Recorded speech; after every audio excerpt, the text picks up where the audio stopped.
Welcome in, everyone. Twin City Sports Talk. Another beautiful day here in Minnesota. Cold, snowy, but we know the deal. Thank you, everyone, for the support. We did our first ticket giveaway yesterday. I mean, it's not over. February 2nd's game against the Montreal Canadiens. Lot of commenters there. A lot of new people. Seeing a spike in the followers and the views in total. So thank you to everyone for that. It's fun to see for sure. Yeah, that's really all I have to say for that. But for this episode right now, we're going to be doing a Wolves midseason check-in, or I called it in the title heat check, because the Wolves, they're on a heater right now. I mean, yes, they did lose yesterday to the Cavs in a big just shootout type game, just both teams scoring a lot. But it was a good loss, I'd say. I mean, you can't really count, like, it's a tough loss because, look, I didn't even really know who Sam Merrill was going into these two games, but he hits 5 for 6 threes on you. And then Jalen Tyson off the bench for the Cavs. I think he went 4 for 4 off the bench from three. I mean, some of their top guys, I mean, Donovan Mitchell, obviously he had 28 and he had 4 threes. But as a total, the Cavs were pretty good on threes as of late. But my biggest thing here is the Wolves shot 50% from three. So it's not like, and here's the thing, yes, the defense went completely out the window, but that's kind of just been the case for the Wolves the past month. It's more offense rather than defense. So when they've lost games, it's all on the offense kind of. I mean, when the offense doesn't come to play, when they don't come with a fight with an edge, it's not going to be a fun night. It's not going to be a good night. And I'll tell you, they got to bring it tonight. San Antonio is in town. Little bit of a few question marks going in. Victor Wembanyama and Anthony Edwards listed both as questionable as of right now. I'm about an hour before game time. So if anything pops up during the episode, I will let people know. But right now they're questionable. So that would be a big one. Ant has been nursing that foot injury for the past 2-3 games. Either way, Ant's been going so well right now. Just unbelievably great. He's averaging almost 30 points.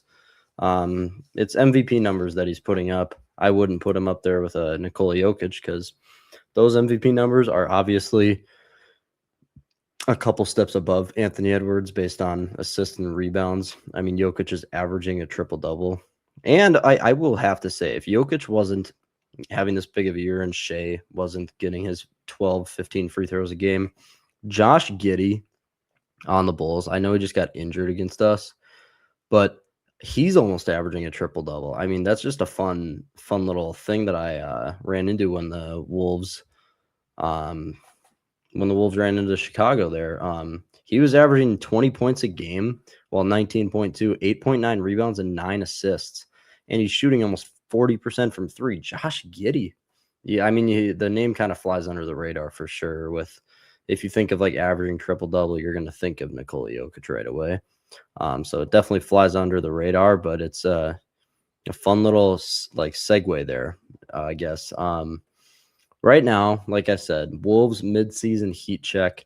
What we're going to be doing is we're going to be creating a tier list of all of the players that have played or had like actual decently meaningful minutes this season. Everyone that's kind of played for the Wolves. I know there's still trade rumors going around for a starting point guard. Obviously, Trae Young just got sent over to Washington, which he is obviously going to be the leader over there. Washington is up and coming. Alex Sarr, the big man over there, a few others too.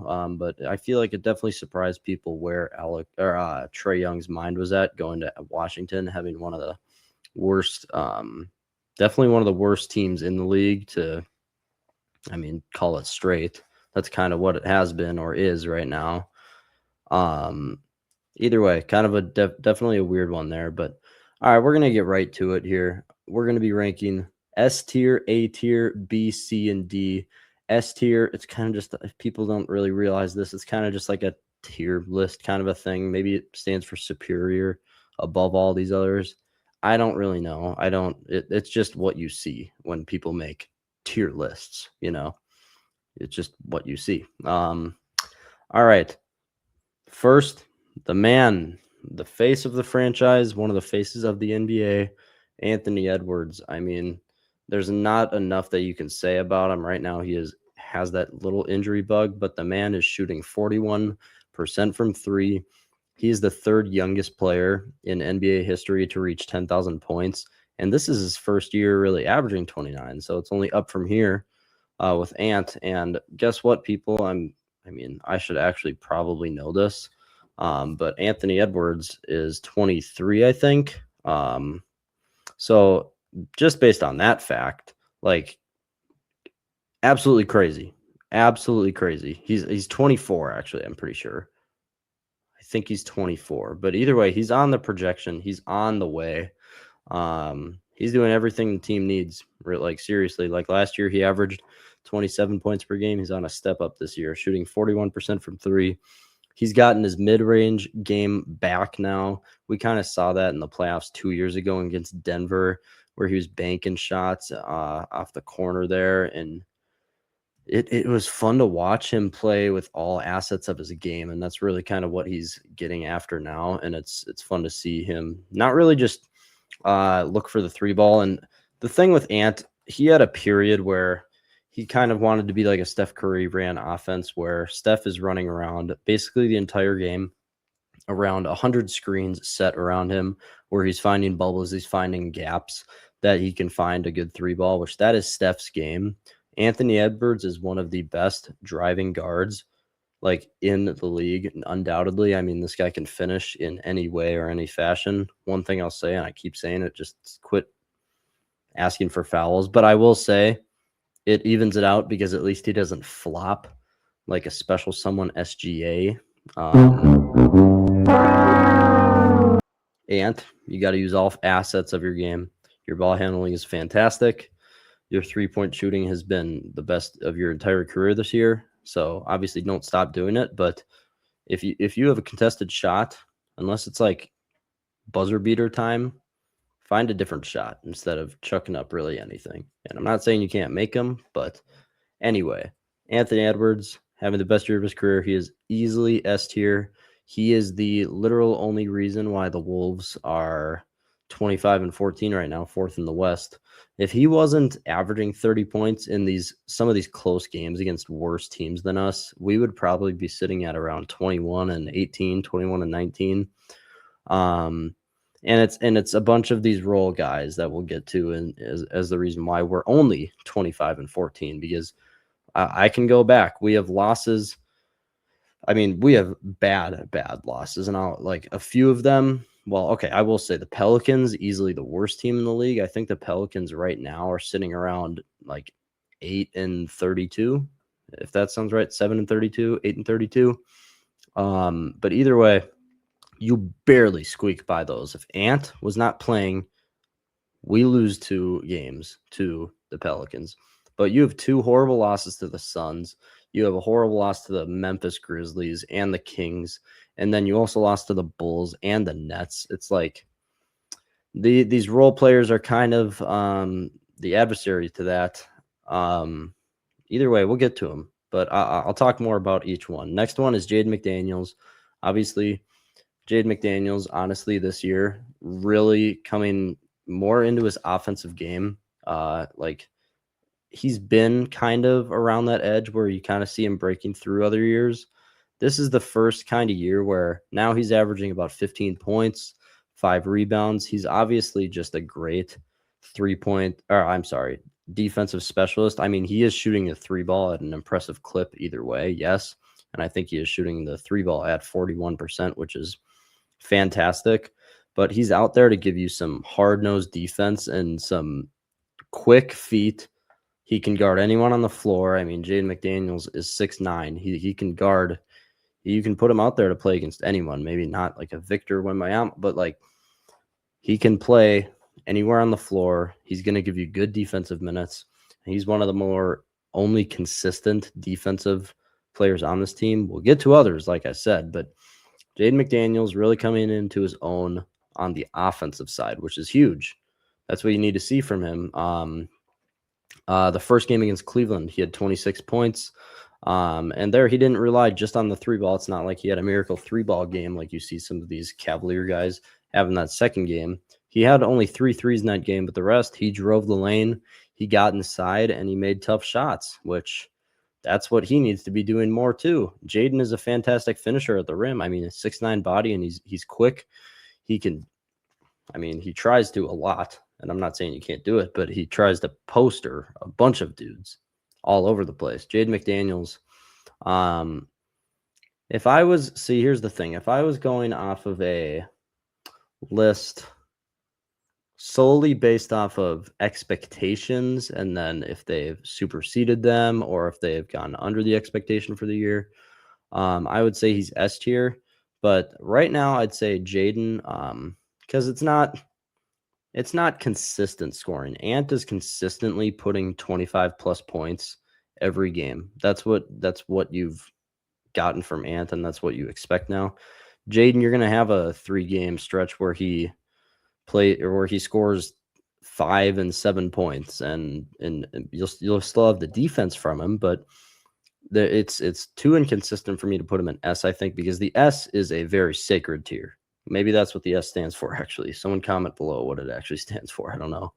But maybe that's what it stands for. That's why I'm going to put Jaden in A. He definitely could reach an S if he can keep the consistency going, but you can't just come off of a 26-point game and then not follow it up by a 13, 14-point game and stuff like that, because he's easily capable of it.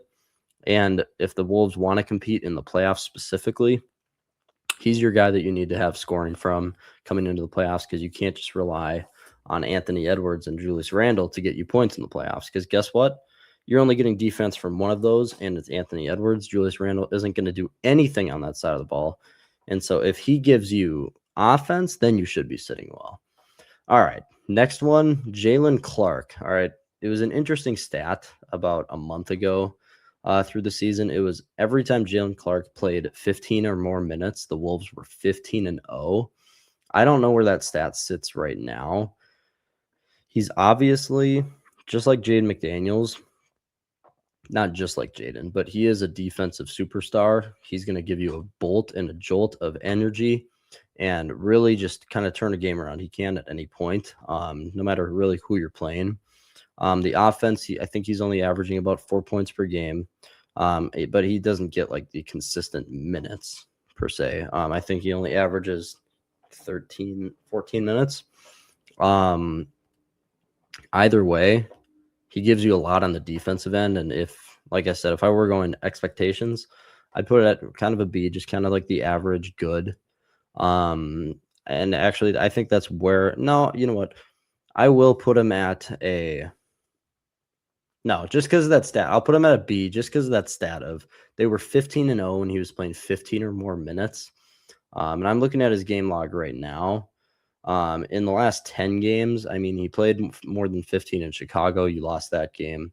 You played 15 or more in Atlanta, and they got blown out in that game. So the stat is definitely, he's not unbeaten now. He did play 15 or more in Washington. That was his best game of the season. They did end up winning that game. And then this last game against Cleveland, he played 15 minutes and 15 seconds. And they ended up losing that game. But either way, just that stat alone, he's a difference maker on the defensive side of the ball. He can give your team a jolt of energy at any point in the game.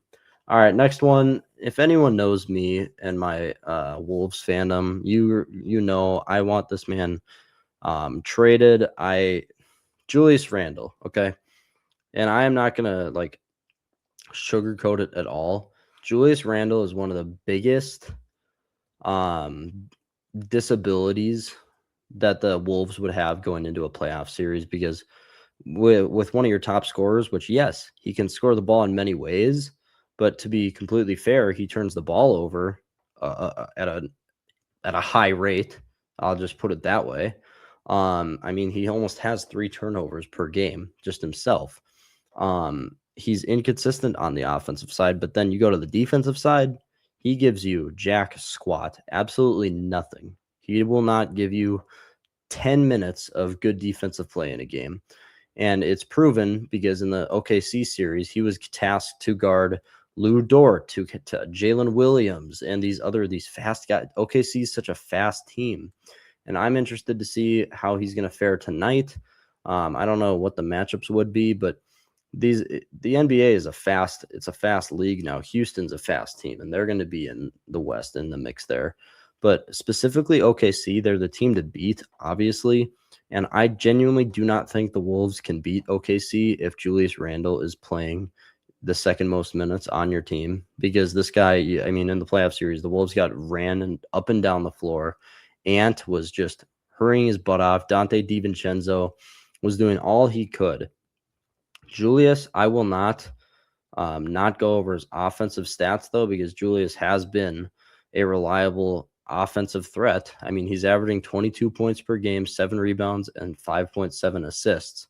He's only shooting the 3 ball at a 32% rate, which isn't horrible. I think it's a little bit below league average, but he can hit some threes every now and then. But his game is always backing down a guy, get that mid-range, and maybe draw a foul when you go in for the layup or soft touch shot. But then again, it's inconsistent all the time. He's going to turn the ball over on the offense, and then he's not going to rush back on defense and make a play. Even if I've seen a bunch of stats and I've seen people kind of defend him with the defensive rating has been a little bit above this year. But when you're talking about his defensive rating being a tiny bit above, you're talking about the league average is about 5 steps above from where his improved numbers are. Julius Randle, I am not a hater by any means. I hate guys that have no effort on the defensive end, because you will never win a series against OKC. They can win a few games like they did. They won one game there, and they beat him this year so far. But they will never be able to win a series if Julius Randle is getting your second most minutes. That way, I'm going to put him in B. Again, it's not like a C or D. He's not going to like destroy your team in any way. But for this, okay, you know what? This year, just because he's averaging good points, I'm kind of forgetting the meaning of this tier list. This tier list is supposed to be how they've been at the first half of the season. I know it's a little bit above halfway of the season.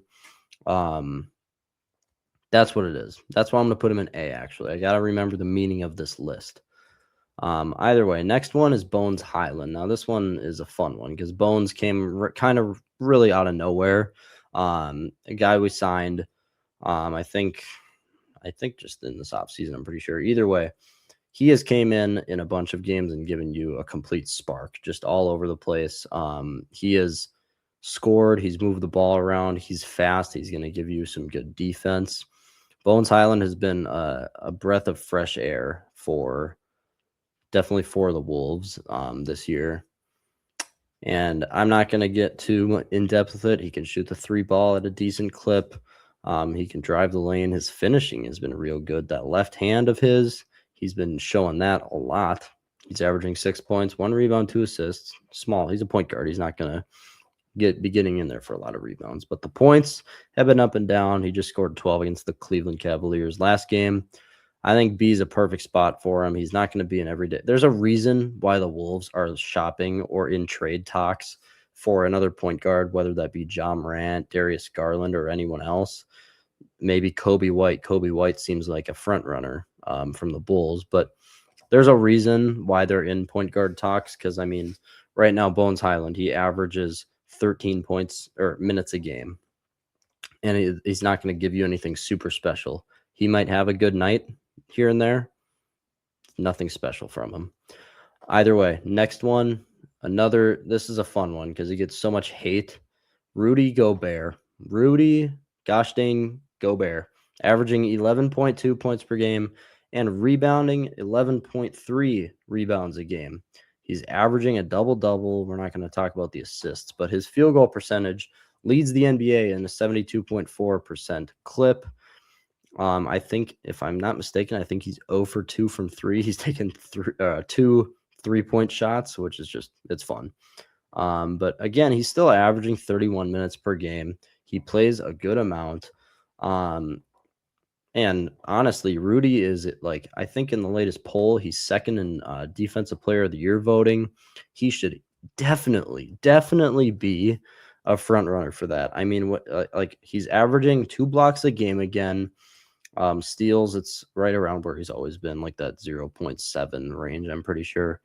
Um, he's doing everything. He's showing up on the defensive end. He's really locked down the paint and locked down the middle of the floor there, and it's good to see because I mean, there's been a lot of controversy. Do fans want Rudy? Does the front office want Rudy? He might be a little bit slow off of like I mean, in the playoff series when you have Isaiah Hartenstein and then Chet Holmgren, Chet's fast. He can really drive on anyone too. It would be hard for Rudy to guard those guys, and Isaiah Hartenstein really, honestly, kind of just dominated the Wolves last year. Yes, it was a collective thing from the Thunder with SGA and Jalen Williams, but Hardenstein, especially in the paint, just kind of dominated the Wolves, and it was not fun at all. I mean, that's like the worst in basketball is when they keep feeding the big man down low, and he keeps dunking on your head, and there's just nothing you can do about it at the moment. You can't figure him out in one game, so you kind of got to just like let back and kind of sit back and let it happen. And it sucks that that's the way it kind of goes sometimes, but right now, Rudy Gobert is playing some fantastic ball. He's not averaging the amount of points that he always was on the Jazz and everything. But I will say he's averaging the same amount of rebounds for the most part. He's having a fantastic year. I'm going to put him at A because, again, that S tier is sacred. Next one, a man who's been injured for quite a bit of the year so far, Terrence Shannon Jr. That's a tough one because, like I said, he has been injured. He hasn't played in many games, to be honest, and he hasn't had the minutes, unlike the playoff series last year. Everyone knows Terrence Shannon's going to give you some fast offense. He's going to get the ball up quick, and he's going to drive the lane. He doesn't shoot the three ball particularly well or shoot the ball well in general, but defense, fantastic.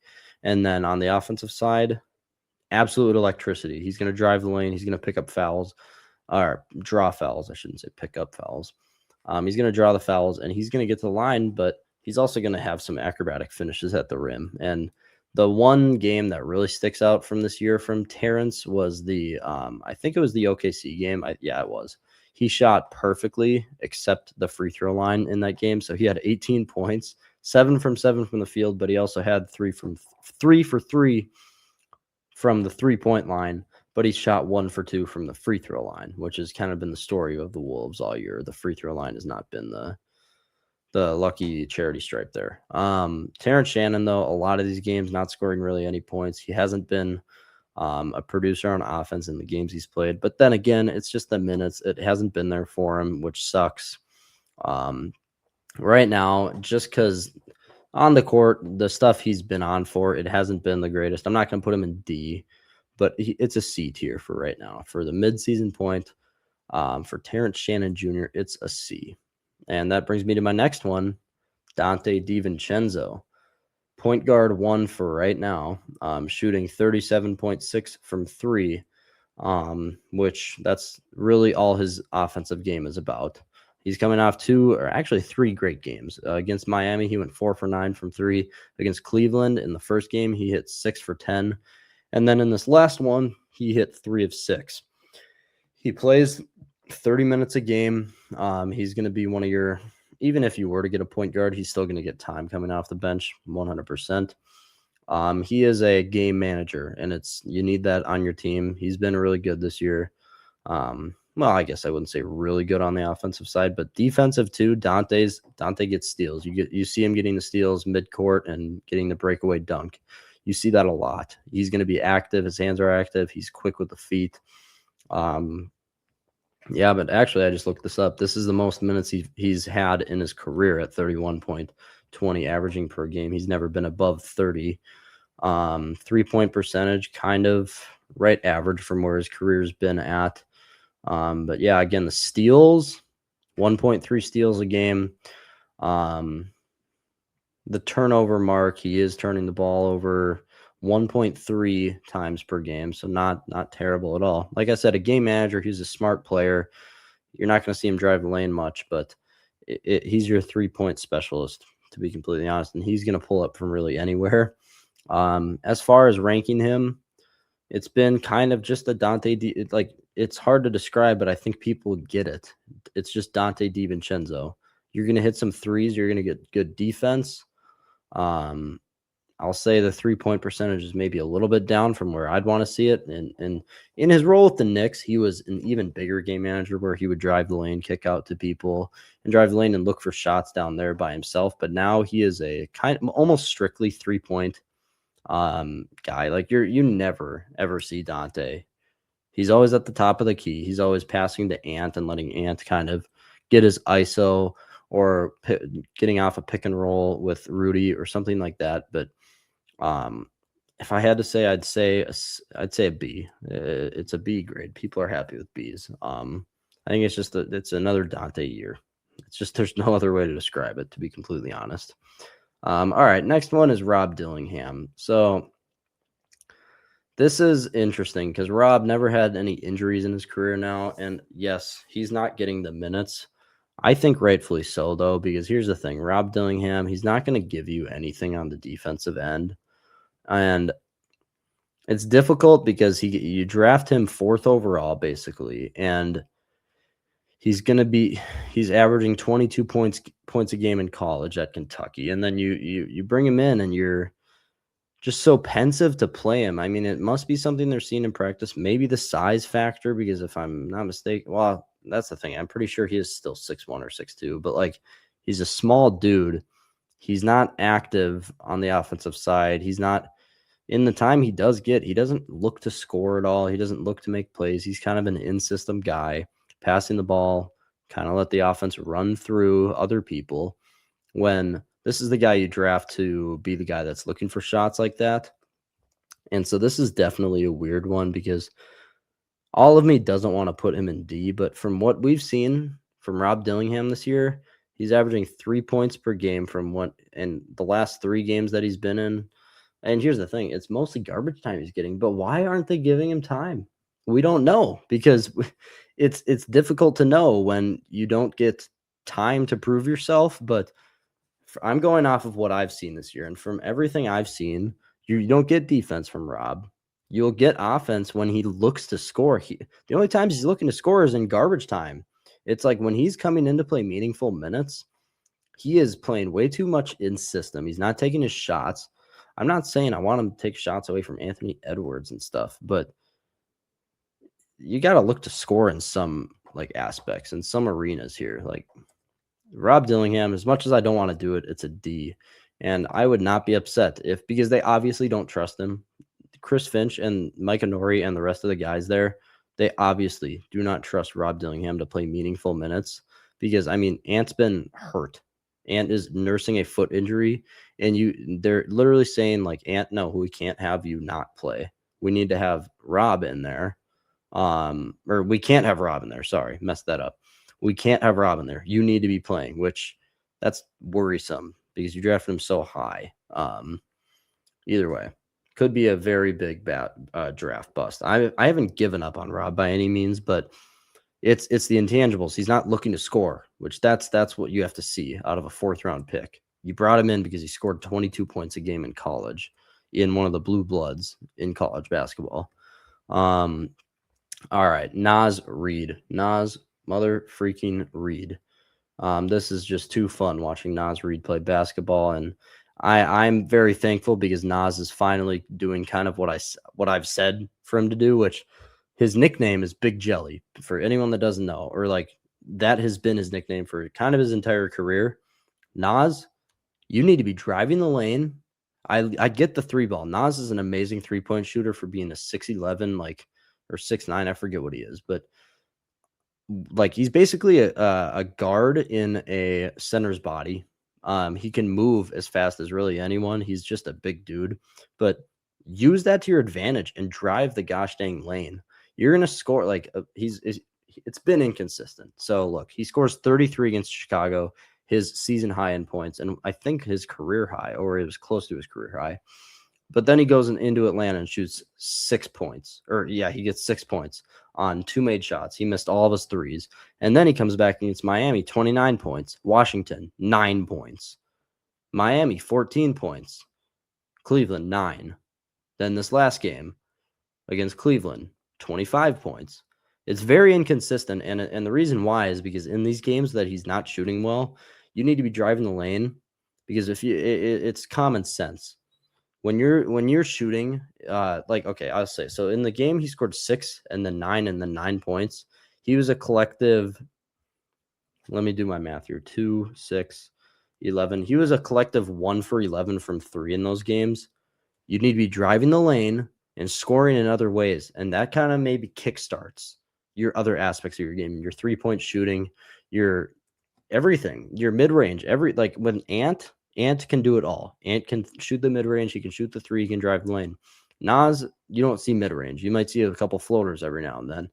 But drive the lane, use your big elusive body to your advantage, back a dude down, and then become Big Jelly. There was a stretch where he was just making these highlight plays where he does the swim move with the ball over the shoulder of a defender, and he lays it in like a. That's what I want to see. That's what a lot of fans want to see. Nas Reed, Big Jelly. But honestly, so actually going back to this year specifically, the year that Nas Reed won the Sixth Man of the Year, he was averaging 14.2 points per game. He's averaging 14.4 points right now, and he's shooting the 3-point percentage at almost the same clip as that year. As far as the defensive way, it's basically the same, 1.6 turnovers per game on the offensive side, but steals and blocks, it's the same, 0.8, 0.8, and then 0.9, 0.9.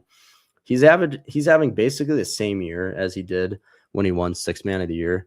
And as much as I harp on him for not driving the lane and using all aspects of his game, when he does, he's scoring 25 points, 30 points a game.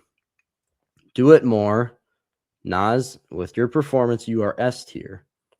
But this comes with some baggage here because I could easily drop you down to A if you don't keep on with your intangibles. No one can guard a shifty 6'10" guard, basically. I mean, he's not a center. He can play the center position because he has the size, but he's not a center. He's a guard who has all of these abilities and skills, but half the time he doesn't use it.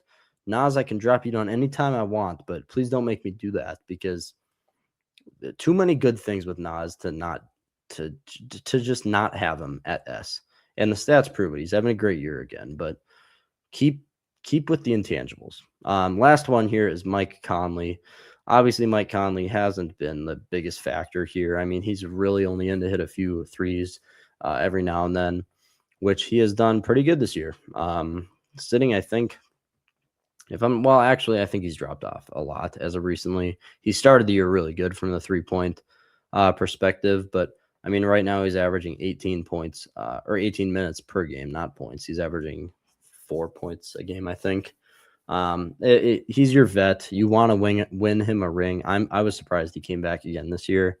He'll probably be done after the season, so hopefully they can go win him one because he's been in the league for 19 years, I think, 18 full years.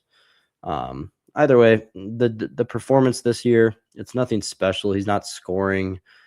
Liability on defense again, but he's also old. He's also aged a little bit. I'll put him at C to round out the list.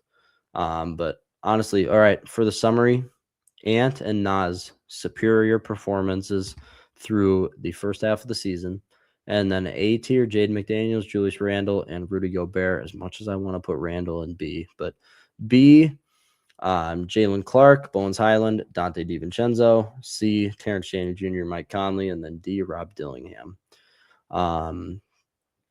This is not if they're a better player, because overall, Julius Randle is a better player than Nas Reed. This is their performance through the first half of the season because that's a little bit over the midpoint in the season now. So that's that.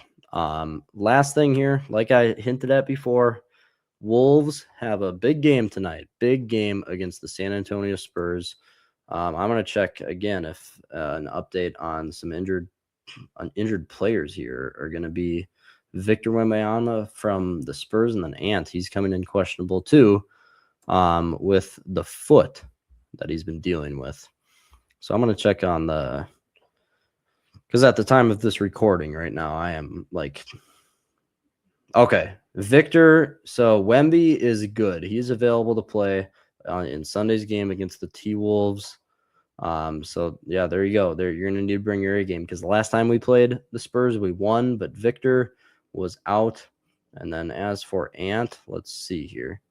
Available for Sunday's game. All right, perfect. All right.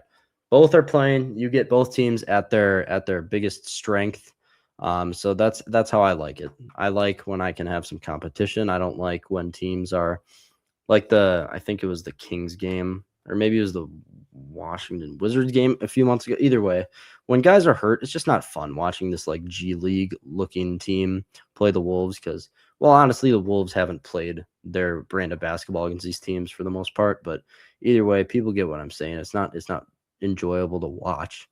But the Wolves coming in healthy, other than the Ant thing coming into this game, I don't think they have really any other injuries except Terrence Shannon Jr., but that's not a big one. But again, the Spurs are also coming in very healthy too.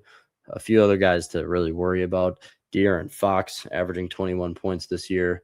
And then their backup point guard, Dylan Harper from Rutgers. He was fun to watch in college. He's also averaging 11 points per game, giving them some good minutes, good shooting. Stephon Castle also averaging 17 points per game. Not a three-point shooter, but he's going to drive the lane. He's going to get some easy buckets there. A vet, Harrison Barnes, obviously won some finals with the Warriors there. Kelly Olynyk at the center. I think he's still getting a few minutes per game, if I'm not mistaken. Let me check that. Yeah, Kelly Olynyk. How many years has he been in the league? 12 years. Good career. 10 minutes per game for Kelly, but either way, it is a very, very tight-knit team in the Spurs. Very, very good in a lot of areas. They can shoot the three ball well with some guys, and they're also very fast, very fast. But they're going to let Wemby take over. I mean, I shouldn't even need to say Wemby's kind of stats going into this. 25 points per game, 11.3 rebounds, 3.2 assists. He's shooting the three ball 35%. So he hits threes, which is just crazy at that size, but he's a threat all around. You got to be on your A game. Yeah, Spurs Wolves tonight. Let's go through our predictions that we made this past weekend. Yesterday was a Wolves and Wild game, which, I could have gone over the Wild, but I decided not to. Me and Jack both made predictions on yesterday's games. We both said the Wolves would win. That ended up being completely wrong. Again, Cavs played well. It just stinks. I said Ant would have 5+ threes. He had 4. Barely missed there. Jack said Jaden would have 20 points. That is also wrong. That wraps up the Wolves. Horrible night from us at Twin City Sports Talk for the predictions there. Wild game last night. Wild played the Islanders. First game at home after the huge road trip. It was a good game until overtime kind of hit. The Wild in the second period led up a shorthanded goal. So this is I want people's opinions in the comment section here because I want to help Jack out with the prediction as much as I can, but we both said the Wild would win. That ended up being completely wrong. I want people's opinions on this because his player prediction was Hughes would have a point. He had 3 points. Hughes had an assist on every goal last night. And then 0 points or 0 power play goals for each team. I am sorry. That was a prediction from another weekend. He only said 0 power play goals for the Wild, which the Wild did score a power play goal, but then they let up a shorthanded goal in kind of coming down to the wire in the second period there.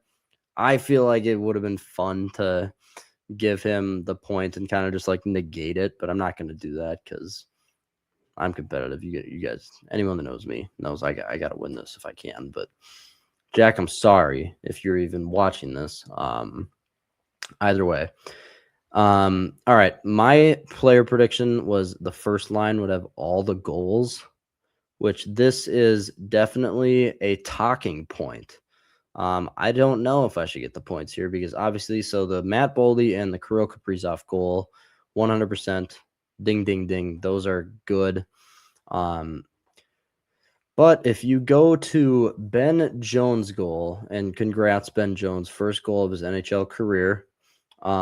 This one was assisted by Coy Parrish. What am I even talking about? Wow, Quinn Hughes.